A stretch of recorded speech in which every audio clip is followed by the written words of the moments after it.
নাই তুই কি বলে ব্ল্যাক ক্লোভারে কত দিন শেষ করছিস? ব্ল্যাক ক্লোভার তো আমি কেটে কেটে কতদিন শেষ করছিস? মানে দেখতে দেখতে আমার মনে হয় 15 দিন মতো লাগছে। 15 দিন লাগছে তো ব্ল্যাক ক্লোভার শেষ করতে। আসছি করছিস না আর যে কি কয় মাঝখানে ধরে ক্লিয়ার দিছিস। ফিলার গেছে কেটে দেখে ক্লিয়ার সহ দেখছি তো আজকে আমরা কিন্তু গ্যাসের সূত্রগুলো শুরু করবো। তো সবার প্রথমে আমরা গ্যাসের সূত্রটা করবো, সেটা হচ্ছে বয়েলের সূত্র।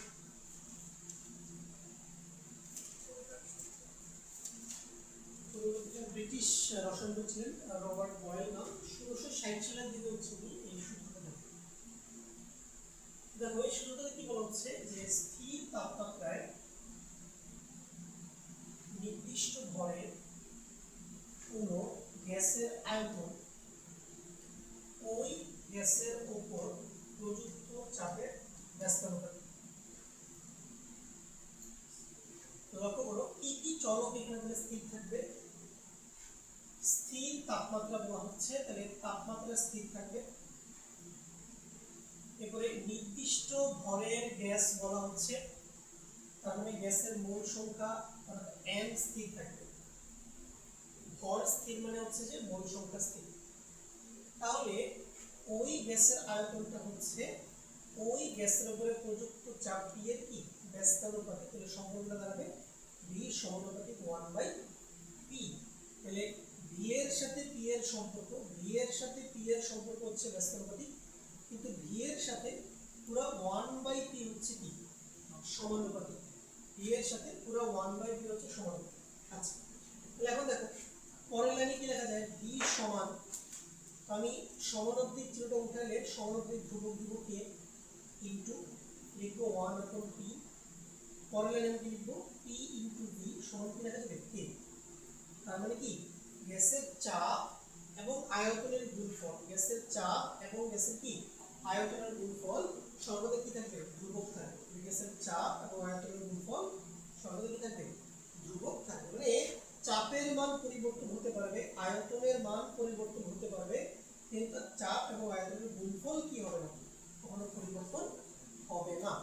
তাহলে দেখো আমি পরে কি লিখতে পারি, আমি যদি লিখতে পারি যে গ্যাসের প্রাথমিক চাপ যদি P1 হয় এবং গ্যাসের প্রাথমিক আয়তন যদি V1 হয়, তাহলে চাপ এবং আয়তনের গুণফলটা কি হবে P1 * V1।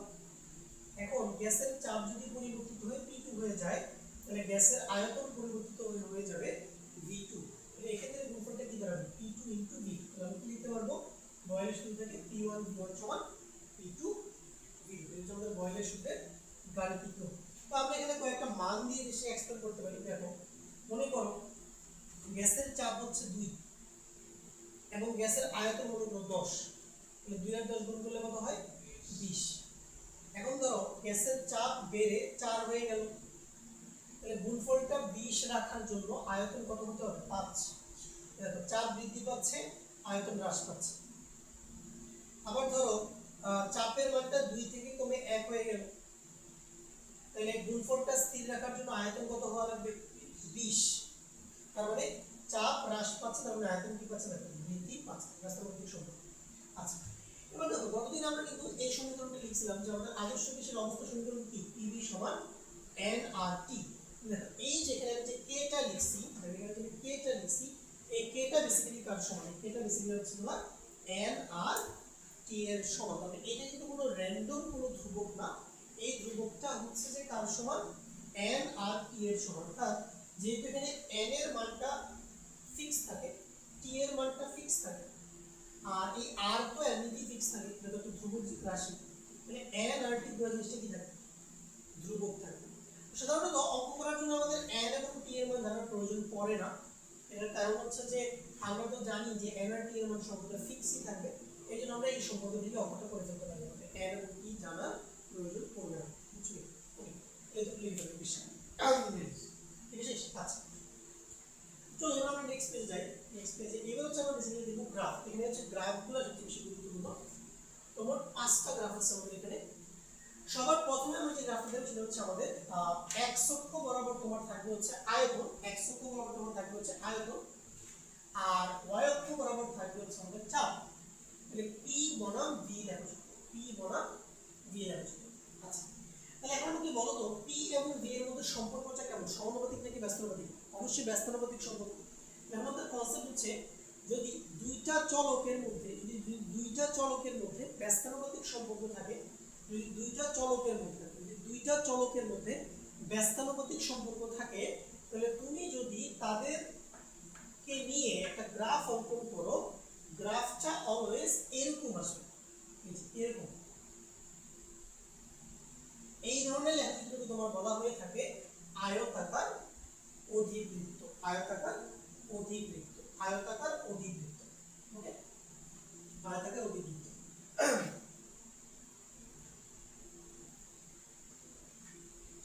তুমি এই লেখাচিত্রটা তুমি ফিজিক্স বইতেও পাবা, এটা তোমার তাপগতির ভিতরে যখন পড়বা তখন পাবা তুমি গ্রাফটা। তাহলে এগুলো হচ্ছে আমাদের কি আয়তাকার অধিবৃত্ত লেখাচিত্র। আচ্ছা, এখন ধরো তুমি তিনটা গ্রাফ তুমি এখানে আঁকছো, তিনটা গ্রাফ তুমি তিনটা ভিন্ন ভিন্ন তাপমাত্রা আঁকছো। মানে কি, ধরো আমি তাপমাত্রা T1 এ স্থির রেখে একটা লেখাচিত্র অঙ্কন করছি, তাপমাত্রা T2 তে স্থির রেখে আরেকটা লেখাচিত্র অঙ্কন করছি, আর তাপমাত্রা T3 তে স্থির রেখে আমি আরেকটা লেখাচিত্র অঙ্কন করছি। মানে তিনটা ভিন্ন ভিন্ন তাপমাত্রাকে তিনটা গ্রাফ আমি অঙ্কন করছি। পরীক্ষা করে দেখা গেছে এখানে সবচেয়ে উপরের যে গ্রাফটা থাকবে, দেখো সবচেয়ে উপরের যে গ্রাফটা থাকবে তার তাপমাত্রা সবচেয়ে বড় হবে, সবচেয়ে উপরের যে গ্রাফটা থাকবে তার তাপমাত্রা সবচেয়ে বড় হবে, আর সবচেয়ে নিচে যে গ্রাফটা থাকবে তার তাপমাত্রা সবচেয়ে ছোট হবে।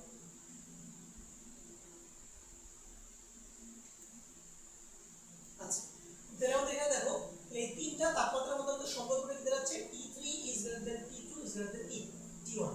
তাহলে তুমি এটা অবশ্যই মুখস্থ রাখবে, এটা পরীক্ষায় আসতে পারে। তো হ্যাঁ, তো এই ক্ষেত্রে ব্যাপারটা হচ্ছে দেখো, এই ক্ষেত্রে তোমার যেটা বুঝতে হবে সেটা হচ্ছে যে তুমি এইভাবে কখনো মুখস্থ করবে না যে T3 সবচেয়ে বড়।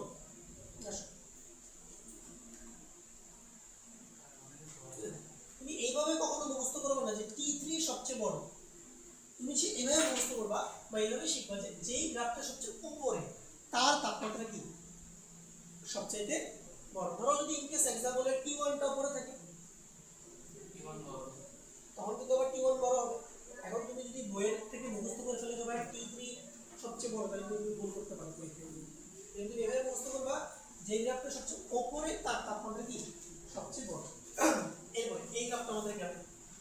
আর এই ধরনের লেখাচিত্রের আরেকটা পরিচয় হচ্ছে, এগুলাকে কি নামে ডাকা হয়, এগুলাকে আমরা ডাকা হয়ে থাকে আইসোথার্ম।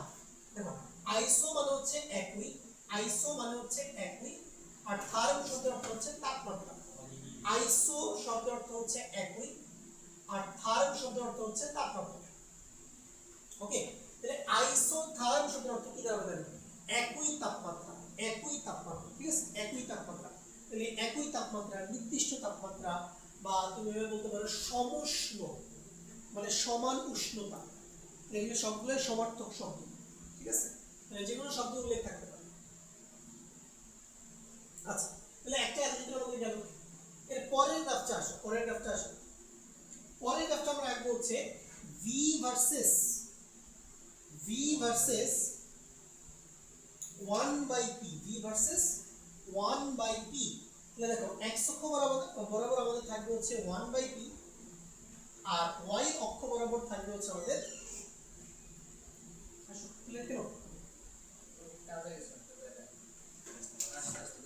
গরম হয়ে যাবে।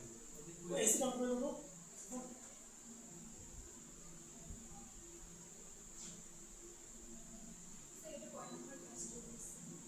লেকচার 2। আচ্ছা দেখো, এর পরের গ্রাফটা আমরা আঁকবো হচ্ছে v ভার্সেস 1/p। এখন দেখো ভালো করে দেখো, আমাদের মূল ইকুয়েশনটা কি ছিল? আমাদের মূল ইকুয়েশনটা কি ছিল বলো? আমাদের মূল ইকুয়েশন ছিল এটা, v সমান k ইনটু 1/p। তাহলে v আর p হচ্ছে ব্যস্তানুপাতিক। আচ্ছা, এখন দেখো তুমি v কে কোন অক্ষে নিছো, দেখো তুমি v কে কোন অক্ষে নিছো, v কে তুমি হচ্ছে যে y অক্ষে নিছো, আর এই পুরা 1/p কে তুমি কোন অক্ষে নিছো, x অক্ষে নিছো, ঠিক আছে, x অক্ষে নিছো। আর এইখানে যে k টা আছে এটাকে তুমি সরল রেখার যে ঢাল ছোট হাতের m এটার সাথে তুলনা করতে পারো। তাহলে আমাদের ইকুয়েশনের ফরম্যাটটা কি রকম দাঁড়াচ্ছে বলো? y সমান mx। এটা বেসিক্যালি কি বলতো, একটা মূল বিন্দুগামী সরল রেখার সমীকরণ কিনা বলো, y সমান mx, এটা তো সরলরেখা করার কথা। তাহলে তোমার লেখচিত্রের প্রকৃতিটা কেমন হবে? একটা মূল বিন্দুগামী সরল রেখা, মূল বিন্দুগামী সরল। বাট এখানে ব্যাপার হচ্ছে এই তিনটা গ্রাফের কোনোটাই আসলে মূল বিন্দুকে টাচ করবে না, কোনোটাই মূল বিন্দুকে টাচ করবে না। কেন আমি তোমাকে বলি? কারণ হচ্ছে দেখো, যদি কোনো একটা সরলরেখা মূল বিন্দুকে ছেদ করে, মূল বিন্দুকে টাচ করে, তাহলে মূল বিন্দুতে কি বলবো? মূল বিন্দুতে x এর মান 0, মূল বিন্দুতে ভুজের মান 0, আবার মূল বিন্দুতে কি কোটির মান 0।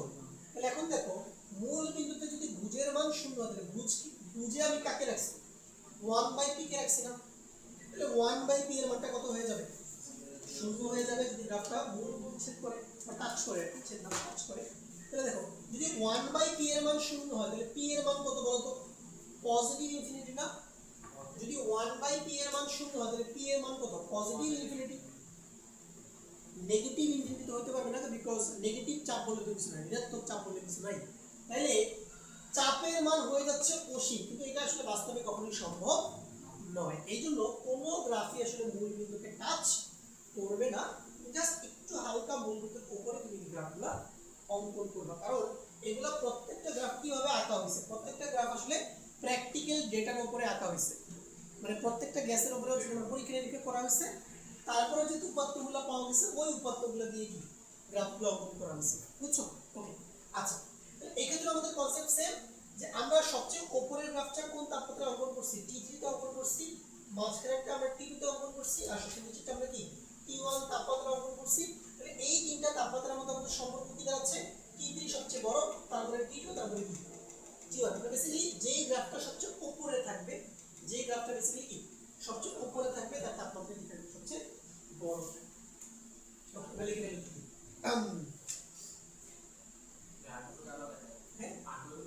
হ্যাঁ অবশ্যই পরীক্ষা আসবে তো গ্রাফ, মানে এগুলো সিকিউ তো আসবে, এগুলো এমসিকিউ তো বেসিক্যালি। এই বেস দা কিছু হলো কিসে? হ্যাঁ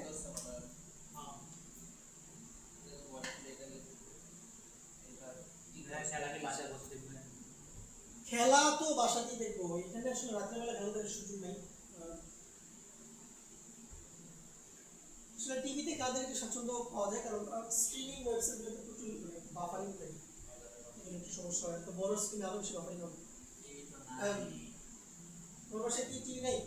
আছে বাট ডিশ নাই। ডিশ নেই, ভালো। ফিলতে পাওয়া আমার বাসায় টিভিতে ডিশ আছে, ওখানে টিভি দেখি না একদমই। ক্লাস 8 থেকে ডিশ নাই। টিভি মানে লাস্ট টিভিতে আসলে পুরো নিউজ বা কিছু দেখছিলাম, খেয়াল নাই। মেবি ওই যে জুলাই আন্দোলনের সময় একটু টিভি দেখছিলাম, কারণ তখন তো ইন্টারনেট ছিল না, আজকে সময় ইন্টারনেট প্রবলেম ছিল। তাও ইন্টারনেট ক্লাস ছিল স্বাভাবিক ছিল। ইয়ার করে ও বিপিএন দিয়ে ওটা একটা সোর্স বিপিএন দিয়ে পাওয়া যায়। মাস্টার আইসা সারাক্ষণ নেটওয়ার্ক করে রাখছি বিপিএন দিয়ে খেলা দেখতে গেলে একটু খেলা বাফারিং করবে। টিভি দিয়ে খেলা দেখে শান্তি।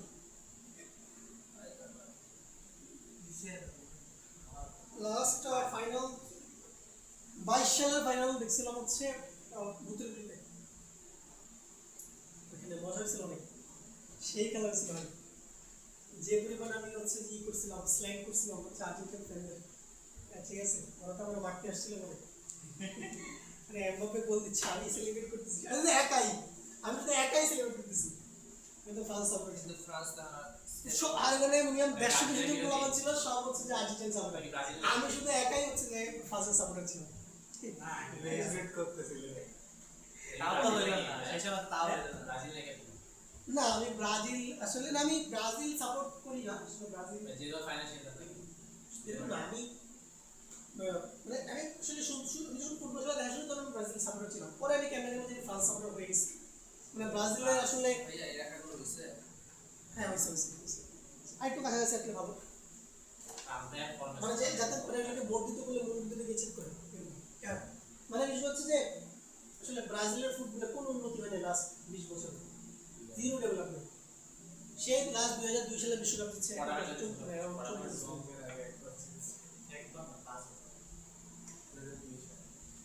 এই হলো আর কি অবস্থা। তিনটা চলে রেখে এটা চলে রেখে লজিক করে নট মানে তিনটাই জাস্ট খেয়াল হয়ে গেছে। চলো এগুলো তো হলো নেক্সট গ্রাফে আমরা যাই। মিডে নাই আচ্ছা এর পরের গ্রাফে দেখো, পরের গ্রাফে আমরা y অক্ষে নিব চাপ এবং আয়তনের গুণফল মানে PV নিব, আর x অক্ষে আমরা চাপ নিতে পারি অথবা কি নিতে পারি আয়তন, যে কোনো একটা নিব, যে কোনো একটা নিব। ব্যাপারটা দেখো, চাপ এবং আয়তনের মান পরিবর্তিত হতে পারে, চাপ এবং আয়তনের মান পরিবর্তিত হতে পারে, কিন্তু চাপ এবং আয়তনের গুণফল কি কখনো চেঞ্জ হবে? কি মনে হয়? চাপ এবং আয়তনের গুণফল কিন্তু কখনো চেঞ্জ হবে না, PV এর মানটা কখনো চেঞ্জ হবে না। কারণ PV কোন অক্ষে আছে বলো? y অক্ষে আছে। তাহলে y is equal to something, এটা কি ধরনের সরলরেখা হতে পারে? x অক্ষের সমান্তরাল সরলরেখা, এটা তোমরা ব্যাখ্যা করছো। y is equal to something হলো হচ্ছে x অক্ষের সমান্তরাল সরলরেখা, আর যদি x equal to something হয় তাহলে কি y অক্ষের সমান্তরাল সরলরেখা। তাহলে এখানে তোমার গ্রাফগুলো আসবে হচ্ছে x অক্ষের সমান্তরাল সরলরেখা। তাহলে তিনটা ভিন্ন ভিন্ন তাপমাত্রায় আমি আছি তিনটা গ্রাফ T1 T2 T3, তো এক্ষেত্রে রিলেশনটা আগের মতোই, T3 সবচেয়ে বড়, তারপরে T2, তারপরে T1।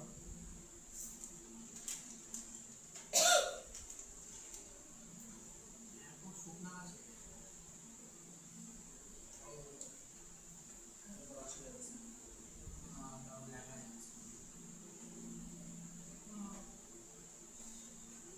হ্যাঁ নোট হচ্ছে রেডি হয়ে গেছে, তারপর 1 এবং 2 নোট রেডি।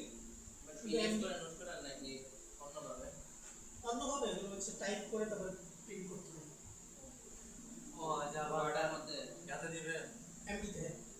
আর জেনারেশন হয়ে গেছে রেডি, আর পরিবেশন রেডি হয়ে গেছে।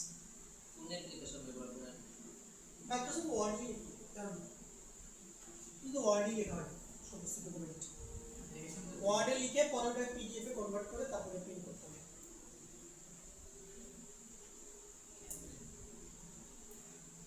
চলো এবার নেক্সট গ্রাফ। নেক্সট গ্রাফটা আমরা আঁকবো হচ্ছে log v, মানে y অক্ষে কি থাকবে log v থাকবে, আর x অক্ষে তোমার থাকবে হচ্ছে log 1/p, মানে log 1/p থাকবে, p না কিন্তু log 1/p। এখন তো আমাদের মূল ইকুয়েশন কি ছিল? সবকিছু শুরু হবে কিন্তু মূল ইকুয়েশন থেকে। মূল ইকুয়েশন ছিল এটা v সমান k * 1/p। এখন তুমি উভয় পক্ষে log নাও, 10 ঋত্বিক log এখানে log v সমান, দেখো তাহলে আমরা জানি log এর ক্ষেত্রে যদি দুইটা জিনিস গুণাকারে থাকে তাহলে সেটা কি হয়ে যায় বলো? মাঝখানে যোগ হয়ে যায়। তাহলে আমরা কি লিখতে পারবো? log 1/p প্লাস কি log k, log k। তাহলে এখন লক্ষ্য করো, log v কে তুমি কোন অক্ষে রাখছো? y অক্ষে রাখছো, log v কে তুমি y অক্ষে রাখছো। এরপর দেখো log 1/p কে তুমি কোন অক্ষে রাখছো? মানে পুরাটাকে, পুরা log 1/p কে তুমি রাখছো x অক্ষে। আর এইটার বাম পাশে কিছু না মানে কত গুণ আছে? কিছু নাই মানে কত গুণ আছে? 1 গুণ আছে। তাহলে এই 1 কে কি আমি চাইলে সরল রেখার ঢাল m এর সাথে তুলনা করতে পারি? পারি, অবশ্যই পারি। তাহলে প্লাস, আর এই যে log k এর কি লিখতে পারি? ছোট হাতের c। তাহলে আমাদের ইকুয়েশনের ফরম্যাট কেমন দাঁড়াচ্ছে? y সমান mx প্লাস c। তাহলে এটা হচ্ছে আমাদের কি একটা সরল রেখার সমীকরণ। তবে এক্ষেত্রে আমাদের ঢালের মানটা দেখো, ঢাল এখানে ধনাত্মক না ঋণাত্মক? ঢাল কিন্তু ধনাত্মক। তাহলে সরলরেখার ঢাল যদি ধনাত্মক হয় তাহলে গ্রাফ কোন দিকে যায় বলো? নিচের থেকে উপরের দিকে যায়। আর যদি সরলরেখার ঢাল ঋণাত্মক হয় তাহলে গ্রাফ হচ্ছে উপর থেকে কোথায় আসে? নিচে আসে। এবং দেখো এখানে লগ কেটে এই c এর কনসেপ্ট থেকে এগুলো ধ্রুবক না, এই c হচ্ছে তোমার কি y অক্ষে ছেদকৃত অংশ বা y অক্ষের খণ্ডিত অংশ। তাহলে গ্রাফটা অবশ্যই y অক্ষকে টাচ করবে উপরে কোন একটা পয়েন্ট, এই যে এরকম হবে গ্রাফ, ঠিক আছে না? এরকম গ্রাফ। আর এতটুকু কি বলতো? মূল বিন্দু থেকে যে পয়েন্টে টাচ করছে এতটুকু দৈর্ঘ্য কি বলো? তার সমান এটা log k এর সমান না, কারণ এটা তোমার কি y অক্ষের খণ্ডিত অংশ বা ছেদকৃত অংশ। ওকে, আর আমাকে বলো তো এই সরলরেখাটা x অক্ষের ধনাত্মক দিকের সাথে কত কোণ তৈরি করবে? এটা পারা উচিত 45 ডিগ্রি না? বিকজ ঢালের মান কত? 1। তাহলে তুমি জানো m সমান কত? tan theta. তাহলে এটা অবশ্যই কত হবে? 45। ঠিক আছে, লিখে ফেলে দিও। লিখছো? আচ্ছা এটা শেষ। নেক্সট নেক্সট তাহলে চারটা গ্রাফ আমাদের হয়ে গেল। আমরা 5 নম্বর গ্রাফ আসি। 5 নম্বর গ্রাফটা আমরা রাখবো হচ্ছে এইটা, log p ভার্সেস কি? log p ভার্সেস হচ্ছে log v।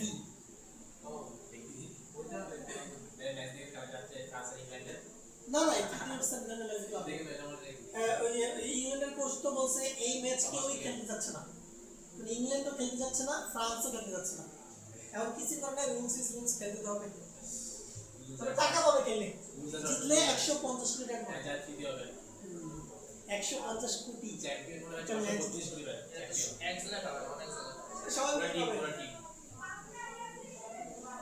চলো এবার লক্ষ্য করো, তাহলে আমাদের বয়েলের সূত্রে গাণিতিক রূপটা কি ছিল? পিভি সমান কি ধ্রুবক, বা পিভি সমান হচ্ছে কি? আচ্ছা পিভি সমান কি? এখন লক্ষ্য করো, আমি এখন উভয় পক্ষে লব নিব, উভয় পক্ষে আমি লব নিব,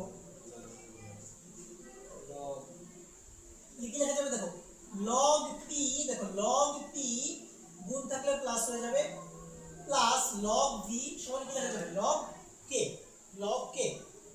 এবার লক্ষ্য করো, আমি বাম পাশে রাখবো শুধু লগ টি, লগ ভিটাকে আমি ডান দিকে পাঠিয়ে দিলাম, লগ ভিটাকে ডান দিকে পাঠিয়ে দিলে কি হয়ে যাবে? Minus log V. কি হয়ে যাবে এটা? Minus log V. এটা কিন্তু সুন্দর করে মাইনাস 1 টাকে আমি ব্র্যাকেটের মধ্যে লিখলাম, এটা আমাদের কাজে লাগবে। কিন্তু হচ্ছে লগ ভি প্লাস হচ্ছে কি লগ কে। তাহলে লগ পি কে আমি রাখলাম y অক্ষ বরাবর, লগ ভি কে আমি রাখলাম হচ্ছে x অক্ষ বরাবর, আর এই মাইনাস 1 কে আমি তুলনা করলাম কি ঢালের সাথে n, প্লাস লগ কে কে আমি তুলনা করলাম কি এর সাথে? c এর সাথে, c এর সাথে। আচ্ছা তাহলে দেখো এবার লক্ষ্য করো এই গ্রাফটাও কেমন হবে? y mx c, বাট এইবার এই সরলরেখার যে ঢাল সেটা কি ঋণাত্মক, এই জন্য গ্রাফটা উপর থেকে কোথায় আসবে? নিচের দিকে আসবে, নিচে downward straight line, downward straight line. এটা এক্স অক্ষে লাগবে না? কোনটা? x অক্ষে ইউ ক্যান টিচারে টাচ করাইতে পারবো, কোনো সমস্যা নেই, আবার টাচ না করাইলেও সমস্যা নেই, প্রবলেম হবে না, এটা টাচ করলেও প্রবলেম হবে না। আচ্ছা তো এবার আমাকে বলো তো এই সরলরেখাটা x অক্ষের ধনাত্মক দিকের সাথে কত কোণ উৎপন্ন করবে? Very good, 135। ঠিক আছে, tan কত ডিগ্রির মান -1 বলো তো? tan 135 ডিগ্রি মান হচ্ছে -1। আচ্ছা তাহলে আমাদের এটা হয়ে গেল। ঠিক আছে, তাহলে এই পাঁচটা গ্রাফ করলেই হবে, বয়েলের সূত্র থেকে এই পাঁচটা গ্রাফ করলেই হবে। আরো গ্রাফ আছে বাট ওগুলো আমাদের এইচএসসি লেভেলে প্রয়োজন নেই। আচ্ছা এবার চলো নেক্সট, এবার আমরা করব হচ্ছে বয়েলের সূত্রের কি অনুসিদ্ধান্ত, এটা বলি পড়েন। চলো বয়েলের সূত্রের অনুসিদ্ধান্ত দেখো, তাহলে আমাদের বয়েলের সূত্রের গাণিতিক রূপটা কি ছিল? p1 v1 সমান হচ্ছে p2 v2। এখন দেখো আমরা এইটা জানি সবাই, দেখো আমরা সবাই জানি, আমরা জানি যে ঘনত্ব সমান কি বলো? ভর ভাগ আয়তন। আমরা জানি এটা ঘনত্ব সমান হচ্ছে ভর ভাগ আয়তন। এখন ঘনত্ব লিখলাম ছোটদের d দিয়ে, ডেনসিটি ইংরেজি বাংলা হচ্ছে ঘনত্ব, d দিয়ে লিখলাম। you can write it as rho দিয়েও লিখতে পারো, বাট d দিয়ে লেখাটা আমি বেশি প্রেফার করি। আচ্ছা আর ভরকে লিখলাম w দিয়ে, আয়তন লিখলাম কি দিয়ে? v দিয়ে। এখান থেকে v টাকে তুমি সেপারেট করো, v সমান কি লেখা যাবে? w divide by d। আচ্ছা এবারে এখানে দেখো আমি কি লিখলাম? p1 ইনটু এই v1 এর জায়গায় কি লেখা যাবে? v1 এর জায়গায় কি লেখা যাবে? w আপন কি d1। আচ্ছা w1 লিখলাম না কেন? এর কারণ হচ্ছে বয়েলের সূত্রের কনসেপ্ট কি ছিল? যে আমাদের গ্যাসের ভর কি থাকবে? নির্দিষ্ট, গ্যাসের ভর পরিবর্তিত হবে না, এই জন্য আমরা w লিখছি, w1 লিখি না, w লিখছি। সমান তাহলে আমি লিখতে পারবো p2 ইনটু v2 এর জায়গায় কি লিখতে পারবো? v2 এর জায়গায় লিখতে পারবো w ডিভাইড বাই কি ঘনত্ব d2। w তো ফিক্সড, w চেঞ্জ হচ্ছে না। এবার উভয় পক্ষ থেকে দেখো w ক্যান্সেল, কি থাকতেছে?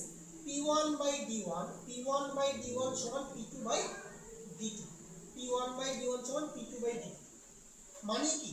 মানে হচ্ছে চাপ পরিবর্তন হয়ে যাচ্ছে, ঘনত্ব পরিবর্তন হয়ে যাচ্ছে, বাট চাপ আপন ঘনত্ব, মানে চাপ এবং ঘনত্বের যে ভাগফলটা আছে এটা কি পরিবর্তন হচ্ছে, এটা কি আছে? কনস্ট্যান্ট, এটা কনস্ট্যান্ট আছে। আমরা লিখতে পারি p আপন d সমান একটা ধ্রুবক k, পরের লাইনে কি লেখা যায়? p সমান kd, তাহলে k তো সমানুপাতিক ধ্রুবক, তাহলে পরের লাইনে লেখা যাবে p সমানুপাতিক কি d। তার মানে কি বলা যায়? যখন তাপমাত্রা কি থাকে? স্থির থাকে, এবং গ্যাসের মোল সংখ্যা কি থাকে? স্থির থাকে। মানে গ্যাসের ভর স্থির থাকা মানে কি স্থির, গ্যাসের মোল সংখ্যা কি স্থির, তখন গ্যাসের চাপ গ্যাসের ঘনত্বের কি সমানুপাতিক। এভাবে বলা যাবে স্টেটমেন্টটা, স্থির তাপমাত্রায় নির্দিষ্ট ভরের কোনো গ্যাসের চাপ তার ঘনত্বের কি সমানুপাতে পরিবর্তিত হয়। ঠিক আছে, কখনোই কোনো স্টেটমেন্ট কখনোই মুখস্থ করবে না, কোনো স্টেটমেন্ট কখনো মুখস্থ করবে, স্টেটমেন্ট মুখস্থ করলে তুমি স্টেটমেন্ট বলে ফেলবা। তুমি অলওয়েজ ম্যাথমেটিক্যাল স্টেটমেন্টটা লিখবা, ওখান থেকে তুমি বাংলা কি স্টেটমেন্টটা লেখার চেষ্টা করবে, তাহলে দেখবে যে ভুল হবে। ঠিক আছে, অনেকেই বই থেকে এরকম সূত্রের বিবৃতি মুখস্থ করে, তো এইগুলো তোমার মনে থাকবে না। 4-5টা বিবৃতি মুখস্থ করে এটা সব এলোমেলো হয়ে যাচ্ছে, কে স্থির কে চেঞ্জ হচ্ছে, কখনো ব্যস্ত হবে কখনো সমানুপাতিক, এলোমেলো করে ফেলবে। অলওয়েজ ম্যাথমেটিক্যাল স্টেটমেন্ট থেকে বিবৃতি লিখবা। কেমন সিদ্ধান্ত মানে কি? অনুসিদ্ধান্ত মানে হচ্ছে বেসিক্যালি একটা ল থাকবে, ফিক্সড ল, একটা ফিক্সড ল থাকবে, ওই লটাকে মডিফাই করে আমরা একটা নতুন রিলেশন ফাইন্ড আউট করব, এটাকে বলা হয় কি অনুসিদ্ধান্ত। মানে যেমন ধরো আমি তোমাকে যদি বলি যে a + b হোল স্কয়ার, এটা একটা fixed formula, a + b whole square or a - b whole square, এটা কি ফিক্সড ফর্মুলা। ওকে, এখন ধরো আমি কি করলাম, এই দুইটা স্কয়ারের সূত্র ব্যবহার করে আমি 4ab এর সূত্রটা প্রতিপাদন করলাম, অথবা ধরো আমি 2 * a² + b² সূত্রটা কি করলাম, তাহলে 2 * a² + b² কিন্তু কোনো ফর্মুলা না, এটা হচ্ছে এক্সিস্টিং ফর্মুলার হেল্প নিয়ে কি এটা বের করা হয়েছে। তাহলে p এর সমানুপাতিক এটা কোনো সূত্র না, it is not a formula, কোনো বিজ্ঞানী সূত্র দেয় নাই, কোনো বিজ্ঞানী চাপ আর ঘনত্বের মধ্যে কোনো সূত্র দেয়নি। বোঝা যাবে। বাট আমরা বয়েলের সূত্র ছিল, আমাদের ফিক্সড ল ছিল, এই সূত্র থেকে আমরা কি করছি একটু ম্যাথমেটিক্যাল অ্যানালাইসিস করে আমরা ফাইনালি চাপ এবং ঘনত্বের মধ্যে কি একটা সম্পর্ক বের করছি। এই জন্য এটাকে বলা হচ্ছে বয়েলের সূত্রের অনুসিদ্ধান্ত। মানে সূত্র হচ্ছে যেটা ফিক্সড জিনিস, ধরো নিউটনস লজ অফ মোশন, এগুলো ফিক্সড, তিনটা ল, এগুলোকে তুমি চেঞ্জ করতে পারবে না। এখন ধরো তুমি এই লগুলো অ্যাপ্লাই করে নতুন একটা ম্যাথমেটিক্যাল রিলেশন তুমি কি করলা, তুমি ফাইন্ড আউট করলা, দেন ওইটা হচ্ছে তোমার কি অনুসিদ্ধান্ত। এটা হচ্ছে ডিফারেন্স, অনুসিদ্ধান্ত আর হচ্ছে লয়ের মধ্যে। ক্লিয়ার? বয়েলের সূত্র, তাহলে আমাদের বয়েলের সূত্র শেষ। ঠিক আছে, এবার আসো বয়েলের সূত্রে আমি যদি কিছু সীমাবদ্ধতা বলি, সীমাবদ্ধতা বলি, প্রথম সীমাবদ্ধতা হচ্ছে যে বয়েলের সূত্র শুধুমাত্র আদর্শ গ্যাসে অ্যাপ্লাই করা যাবে। ঠিক আছে, আদর্শ গ্যাসের জন্য, বাস্তব গ্যাসের ক্ষেত্রে বয়েলের সূত্র প্রযোজ্য নয়। ঠিক আছে, তারপরে দেখো যদি কতগুলো গ্যাস, যদি কতগুলো গ্যাস পরস্পরের সাথে বিক্রিয়া করে সেক্ষেত্রেও বয়েলের সূত্র অ্যাপ্লাই করা যায় না, কারণ একাধিক গ্যাস বিক্রিয়া করলে সেখানে গ্যাসের মোল সংখ্যা চেঞ্জ হয়ে যাওয়ার কি থাকে সম্ভাবনা থাকে। ঠিক আছে, তারপরে তোমাদের বয়েলের সূত্রে কিছু প্রয়োগ তুমি দেখবো, প্রয়োগ কি কি, যেমন ধরো যে তোমরা হ্রদের অঙ্ক করছো, হ্রদের গভীরতা বের করা, একটা বায়ু বুদবুদ একটা হ্রদের কি একদম তলদেশ থেকে পানির উপরে তুলে চলে আসে, তার আয়তন বেড়ে যায়। কেন? কারণ হ্রদের তলদেশে চাপ বেশি থাকে, তাহলে বুদবুদের আয়তন কি থাকে ছোট থাকে, আর হ্রদের উপরে তুলে চলে এসে চাপ কমে যায় বলে আয়তন বেড়ে যায়। ঠিক আছে, তারপরে তুমি দেখবো হচ্ছে ওই যে অনেক সময় দেখবে যে ডুবুরিরা কি করে, যখন তারা পানির নিচ থেকে যখন তারা পানির উপরিতলে আসে, অনেকক্ষণ যখন তারা পানির নিচে থাকে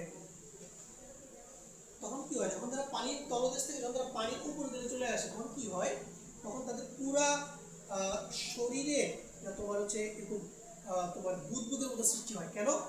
কারণ যখন সে পানির একটু নিচে থাকে প্রেশার অনেক বেশি থাকে না, কিন্তু যখন সে পানির উপরে চলে আসে পানির প্রেশারকে অনেক কমে যায়, হঠাৎ করে তখন তার রক্তের আয়তন হঠাৎ করে কি ব্লাডের যে ভলিউম এটা হঠাৎ করে অনেক বেড়ে যায়, যার জন্য কি পুরো শরীরে এরকম ফুসকুড়ির মতো অবস্থা সৃষ্টি হয়। এটা কিন্তু খুবই একটা মারাত্মক স্বাস্থ্য ঝুঁকি। এটা মেডিকেল টার্মটা আমি এই মুহূর্তে ভুলে গেছি, এটা কি বলে গেছি। ওকে, তার মানে এই প্রত্যেকটা লয়ের কিন্তু কোনটা হ্যাঁ ফেটে যেতে পারে। তোমার রক্তের আয়তন যদি কি হঠাৎ করে অনেক বেড়ে যায় তখন তোমার কিন্তু রক্তচাপ অনেক বেড়ে যাবে, যার জন্য তোমার রক্তনালী কি ছিঁড়ে যাওয়ার সম্ভাবনা থাকে, এটা কিন্তু অনেক ডেঞ্জারাস। এই জন্য কিন্তু ডুবুরিরা যখন তারা পানির নিচে তখন অনেক সেফটি মেজার নিয়েই তারা কি বিভিন্ন অপারেশনে যায়, কি যারা ডাইভ দেয় নিচে। ঠিক আছে, ওকে, এই হচ্ছে আমাদের বয়েলের সূত্রের আলোচনা। তাহলে বয়েলের সূত্র পর্যন্তই আজকে থাক, আগামী ক্লাসে আমরা চার্লসের সূত্র থেকে পড়ব। আচ্ছা ভাইয়া, আসসালামু আলাইকুম।